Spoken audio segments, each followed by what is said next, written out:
بسم الله الرحمن الرحیم. السلام علیکم. زم ډاکټر جاوید اقبال فاروقی او تاسو زما یوټیوب چینل ګوره هیلث اینڈ پرسنل ډیولپمنٹ. ناظرین، دبليو ایچ او منکی پاکس په حواله سره ګلوبل ریډ الرټ جاری کړی دی او ټول دنیا ملکونو ته ویلي دي چې د منکی پاکس نه د بچاو حفاظتي تدابیر اختیار کړي. از هیلث کیر ورکر دا زما ذمہواری جوړیږي چې زه تاسو سره د منکی پاکس په حواله بنیادی معلومات شیر کوم. نن په ویډیو کې به موږ دا معلومات حاصلو چې منکی پاکس څه شی دی، دا د څه نه پیلاویږي، د دې بیماری څه علامات دي، د دې تشخیص څنګه کیږي او د دې علاج څنګه ممکن دی او د دې نه موږ ځان څنګه بچ شو. نو دا ټول معلومات په زه کوشش کوم چې تاسو سره د تصویرونو د پکچرز په ذریعه باندې زه شیر. نو ناظرین، مونږ به نن دا معلومات حاصلو چې آیا د منکی پاکس نه مونږ ته د یریدو ضرورت شته او کنه، او آیا دا واقعي څه د نوې وبا جوړېدلو ته نږدې ده چې څنګه دا کورونا جوړه شوې وه. په 23 جولای باندې دا د بي بي سي نیوز کټینګ دی چې دبليو ایچ او چې دی هغه دبليو ایچ او ډیکلیئرز هایست الرټ اوور آوټ بریک، چې دبليو ایچ او یو ریډ الرټ جاری کړی دی ټول دنیا ملکونو ته چې الرټ شي او د منکی پاکس بل وبا را روانه ده. ځکه چې په 75 ملکونو کې 15 ملکونو کې تقریبا 14,000 کیسونه د منکی پاکس کنفرم شوي دي او دا منې د دې آوټ بریک دی وبا منې کیس چې دی په 1 مئی باندې یا په 7 مئی باندې شوی. نو دا جون جولای اگست تقریبا 3 میاشتو کې تقریبا 75 ملکونو ته دا منکی پاکس بیماری ورسېدله او خبره دا ده چې اوس پورې صرف 15 کسان وفات شوي دي. الحمدلله دا کورونا اگینست چې څنګه کورونا کې لکونه به وفات کېدل او په کروڑونو کې فورن تعداد تلو او بیا هم چونکې دا 75 ملکونو ته دا بیماری ورسېده، نو د دې لپاره دبليو ایچ او ریډ الرټ جاری کړی دی. دا یو بل کټینګ دی د سی ان ان په 27 جولای باندې هغوی رپورټ کړه چې د انډیا نه سم مسافر جاپان ته تللی او هغوی کې منکی پاکس ښکاره شو. مطلب دا دی چې دا زموږ همسایه ملک انډیا ته هم د منکی پاکس راورسېدو او دا زموږ دپاره هم یو ریډ الرټ دی. ګورنمنټ اف پاکستان په 30 مئی باندې الرټ جاری کړی دی د ټول طبي ادارو ته چې د منکی پاکس د بچاو تدابیر اختیار کی. نو چې اول خدا معلومه کو چې منکی پاکس څه شی دی او دا د څه نه پیلاویږي. منکی پاکس دا کورونا وایرس غوندې هیپاټایټس وایرس غوندې هم یو وایرس دی او دا د ډي ان اے وایرس دی او دا د هغې فیملی سره تعلق لري چې کومې نه بچی چک یا سمال پاکس پیلاوېدو هغه خو سلم د دنیا نه ختم شوی دی په ویکسین په ذریعه باندې، خو دا هم د هغې فیملی سره تعلق لري. دا یو وایرس دی. د دې وایرس دوه مین قسمونه دي یا دوه مین د دې ټایپس دي. یو چې دی هغه سنټرل افریقن یا کانګو بیسن ټایپ دی او بل چې دی هغه ویسټ افریقن کلیډ یا ویسټ افریقن ټایپ دی. دواړو کې فرق دا دی چې دا سنټرل افریقن یا کانګو بیسن ټایپ چې کوم دی دا شدید بیماری پیدا کوي او تقریبا 11% کسان په دې کې وفات کیږي، او ویسټ افریقن چې دی دومره سیویر بیماری نه کوي، تقریبا 1% یا هغې نه کم کسان په دې وفات کیږي. اوس چې کوم د وبا پیلاو شوې ده عموماً خیال دا کیږي چې دا ویسټ افریقن ټایپ دی. کیمرون داسې ملک دی چې هغې کې د دواړه ټایپ ملاویږي او باقي د ویسټ افریقن کلیډ یا د مغربي افریقي ممالکو کې دا ټایپ دی او په دې وسطي کې دا دی، خو په کیمرون کې دا دواړه ملاویږي. موږ ته د دې علامات څه دي؟ د دې علامات تقریبا د دې کوم وګورو نه دا په 3 مرحلو کې راځي. لومړنۍ مرحلې ته انکوبیشن پیریډ وایي، دویمه مرحلې کې چې دی بیا تبه راځي او په مزغې کې چې دی ګلټی پیدا شي، او په 3مه مرحله کې چې دی بیا دې پسې بیا په سرمنه باندې د دې چالې را پیدا شي. هغې به موږ ډسکشن کوو.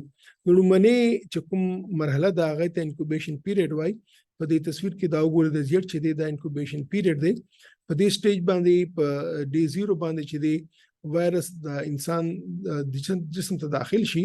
خو بیماری نه پیدا کړي دی په جسم کې موجود خو بیماری نه پیدا کړي او دا دورانیه چې دا د شپږ ورځې نه واخله 14 ورځې پورې یا تر 21 ورځې پورې کې دي شي مطلب دا دی چې یو هفته نه واخله 3 هفته پورې دا وخت کې دي شي چې جراثیم خو بدن کې موجود دی او هغه له علامات کړي دي ته وایي انکوبیشن پیریډ یا اسیمپټومټیک پیریډ او دی په د لاست پارت کې چې دا یو خطرې چې کس په خپل خو بیماری نه وي خو د سره چې څوک په کلوز کانټیکټ کې راځي هغه ته دا بیماری پیدا وي شي د نه پس چې د کلینیکل فیچرز یا علامات را پیدا شي هغه ته وایي سیمپټومټیک فیز او دا علامات چې دي د ډومنه فیز چې کوم دی هغه تب راځي او په مزګي کې چې د ګلټه پیدا شي او دا تقریبا د 15 ورځې پورې دا مرحله وي بلکې هغه یو ورځ چا کې یو ورځ چا کې دوا چا کې درې چا کې 15 ورځې په دې کې سر خوږيږي تب راځي دا مزګي کې چې دی وړې وړې ګلټه پیدا شي ملا سخت خوږيږي بدن ټول پټ خوږيږي او د سره چې دی تب ډیر سخت راځي یخني کیږي او انسان بالکل چې دی به حال شي او بیا دینه پس چې دی په سرمنه باندې چې دی د ریش یا د سرمنه باندې چاله را پیدا شي دا چاله چې دی زیاتر په مخ باندې دی او په لاسونو باندې دی بجای دی چهره باندې زه به تاسو ته تصویر خېمه کدا تصویر دی کې دی بچی ته چې د افریقن بچی تصویر دی او د مخ ته وګورئ چې ټول مخ باندې دا دانې را پیدا شوې دي بالکل مخې د دانونو ډک شوې دي او د کې وګورئ څه دانې چې دی هغه کې دا د شروعات دانې دی وړې وړې څه چې دی بیا هغه کې بیا هغه کې د دننه پیپې نیولې دي پرسیدلې دي څه چې دی دغه دانې بشلیدلې دي ګوره داش لیدلې دا داش لیدلې دا داش لیدلې دا اوس چې دی هغه دانه بیا چې دوه روان دي لکه دا اوس په چې دوه روان دي او دا دانې چې دی د دې تعداد په سونو په زرګونو کې دي شي په مخ باندې نو بالکل مخ نه ډک شي نو ټول زیاتې د دانې چې راخیږي چاله چې راخیږي دا په چهره باندې راخیږي دویم چې دی هغه په لاسونو باندې راخیږي ګو دلته په لاسونو راختلې دي دلته ګوره په لاسونو په تلی باندې راختې دي ګوره دلته دا دویم ځای دی په خپل په تلی باندې راخیږي نو ټول زیات چې دی دا په چهره باندې راخیږي بیا چې دی په لاسونو باندې په خپل باندې نور په بدن باندې مراخیږي خو هغه تعداد لکمي لکه اوس ګورې دی چې ګورې دا تعداد ډیر کم دی د دې بنسبت چې مونږ دا وګورو د بل مریض د بچی شي د مخ بالکل ډک شوی دی نو دلته چې دی د دانې لکمي دي د لوکس دا ګورې دم د دانې دي خدا کمی دي بنسبت ته هغه مریض کوم مخ بالکل د دانو نه ډکو دا دانې چې دی اول صرف سور داغ وی بیا لګون راو پړسیږي بیا د کې پیپ جمع شي بیا دا اوش لګي او بیا دا وچ شي دا یو درې سلور مرحلو کې راځي نو او د سره سره چې دی ما وې چې دی مخ کې په مزي کې لګلټه پیدا شي وي عام طور باندې منکی پاکس وایرس چې دی دا یو ډیر سخت بیماری نه کې خو بس داسې لګ معاملې غونه تبه یو بیا د دانې پکې راوخیږي او تقریبا د دانې چکل را پیدا شي تبه پیدا شي نو دا ځوان وخت سلور هفته پورې دا بیماری وي بدقسمتۍ سره ډیر کم داسې کسان وي چې چا کې د منکی پاکس سیویر کمپلیکیشنز پیدا کی هغه کې چې دی انفیکشنز وشي جراثیم بدن کې د نشي ځکه چې دا سرمنه کې چې کوم پولې وي دا پولې چې دی دا چالي چې کوم دي دا ماته شي د انفیکشن وشي نمونیا وشي خوري مکه د دې سرسام متو شي اولاد نه کې کدا سر کې پولې راغلي هغه نظرم تلی شي خو یاد لرئ چې دا پیچیدګي ډېر کمی دي او من چې دی یا زیاتره کیسونو کې دا ډېر معمولی بیماری ده دا پیلاویږي څنګه دا څنګه یو نه بل تکیږي بنیادی طور دا د زناورو بیماری ده او زناورو د انسان ته پیلاو شوی دی څنګه چې کورونا د زناورو د انسان ته پیلاو شوی کورونا موږ ته پته شي دی دا چمګادړو پیدا شي او دا سدام چې دی د زناورو نه انسان ته پیلاویږي او د ته زونوټیک ډیزیزز وای زونوټیک ډیزیزز او دا په بل طرفم کې دي شي چې کوم بیماری زناورو نه انسان ته زناورو ته زی هغه ته زونوټیک ډیزیزز وای نو دا میزونوټیک ډیزیز دی چې دا زناورو نه انسان ته پیلاو شوی دی دبليو ایچ او مطابق د سنگل چې کوم واړه زناور دي دا ریټس چوهې یا نور ملګری وغیرہ د مندا په دې کې دا پیلاویږي د دې بیماری دا او دینه به انسانانو ته کیږي دته څنګه دیونه بل ته کیږي لمنه طریقه خدا دا چې کلوز فزیکل کانټیکټ مثلا ماشوم ته شوی دی او ماشوم چا خپل کو نږدې سره ناشته خو ورکړه یا بل کس دی بل سره ملاو شو نو هغې نه یو ته بل ته کېږي. یو ځای کې چې موږ ډېر کسان ناست وي، ډېر جوخت ناست وي، هغې کې که چاته منکي پاکس وي هغه یو نه بل ته کولی شي. دا کینټین شو، دا چېرته ودونه شو، سینما شو، چې کوم ځای کې کلوز کسان ناست دي نو هلته که چېرته منکي پاکس څوک مریض وي هغه یو نه بل ته کېږي. څنګه چې زموږ د کورونا کې دا موږ په دې معلومات شوي دي چې د یو نه بل ته کېږي، زکام څنګه یو نه بل ته کېږي. دویمه چې د مریض په کوم ځای پروت دی د هغه څادر یا د هغه چې کوم هغه پولی وي د هغې پټی یا د هغې چې په صفا شوي یا د هغې چې کوم د دانو چې کوم هغه اوبه دي د هغې نه هم هغې سره که څوک کانټیکټ کې راشي نو هغې نه بل ته کېږي. او درېیمه طریقه دا دی چې کله د مریض د منکي پاکس مریض ټوخی وکړي یا چینک وکړي یا ارمیږي وکړي نو هغې نه هم چې دی دا وایرس دی هغې په د ریسپریټري ډراپلیټس په ذریعه باندې یو نه بل ته کېږي. خو خبره دا ده چې د چینک په ذریعه ټوخی د یو چینک چې ټوخي نه کېږي د لږ ډېر زیات ټایم پورې که نږدې پاتې شي نو بیا کېږي. نو د درې طریقې دي: کلوز فزیکل کانټیکټ دی، کنټامینیټډ میټیریل دی او ریسپریټري ډراپلیټس دی. د منکي پاکس په دنیا کې کوم ځای کې دی؟ دا چې دی بنیادی طور باندې د وسطي او د مغربي د افریقا په ملکونو والا وایرس دی. هلته کې دا د څنګه چې ما تاسو زناورو هغې چې کوم ځنګل دي هغې ځنګلو کې د زناورو کې دی هغه زناورو نه چې دی بیا انسانانو ته کېږي. په 1958 کې په ډنمارک په ریسرچ لیبارټرۍ کې د شادوګان یا منکیز دا چې دی هغوی ریسرچ لپاره ساتلي وو. نو هغې کې چې دی هغې ګروپ ته چې دی دا بیماری وشوه او ځکه دې ته منکی پاکس وایي. یعنی پاکس هغه بیماری چې کومه کې پولی کېږي په سرمن باندې او د دې ته منکی پاکس وي. دا تصویر چې دی د هغې یو منکی یا هغې د شادو تصویر دی چې کله هغې ته شوی و د ټوله چهره د ده ډکه شوې وه او ما څنګه ومې چې انسانانو کې هم چې دی په چهره باندې دا ډېر زیات راځي. نو که تاسو وګورئ دا هم بالکل د منکی پاکس د ریزمبلنس دی. نو ځکه دې ته منکی پاکس وایي. اگر چې بنیادی طور دا د شادوګانو کې نو اوسېږي، شادو هم دی لکه زناور نه بل زناور ته وشي، څنګه د زناور نه انسان ته وشي او ځکه دې ته منکی پاکس وایي. په انسانانو کې لومړنی کیس چې دی هغه په کانګو کې دا هم د افریقن کنټرۍ دی ډیموکریټک ریپبلک اف کانګو کې 1970 کې په 9 میاشتو ماشوم کې لومړنی کیس په انسان کې تشخیص شوی د منکی پاکس. هغې نه پس چې دی په بار وباګانې راغلی افریقا کې دننه او افریقا کې بهر افریقا کې دننه، ځکه چې دا بنیادی طور په افریقا کې دا وایرس پروت دی هغې په ځنګلو کې. اوس پورې تقریبا په 11 ملکونو کې د افریقا په ملکونو کې دا بار دا وبا راغلی ده. افریقا نه بهر چې دی په 2003 کې چې دی په یو اس اے کې دا وبا راغلی وه، دې نه پس په 2018 کې اسرائیل او یو کې او 2019 کې سنګاپور کې او دا د هغې نه پس اوس چې کوم دغه موجوده وبا ده دا په 7 مئی په انګلینډ کې لومړنی کیس راغی او ډېر زر چې وګورئ دا ټول ملکونو ته دا هغه پیلاو شو. ما څنګه تاسو ووایي چې تقریبا په 75 ملکونو کې 16,000 نه زیات کیسونه اوس پکې ډایګنوز شوي دي. د منکی پاکس تشخیص څنګه کېږي؟ نو یو خو دا دی چې تبه راځي او د سرمن باندې چې پولی راشي موږ ته پته ده دا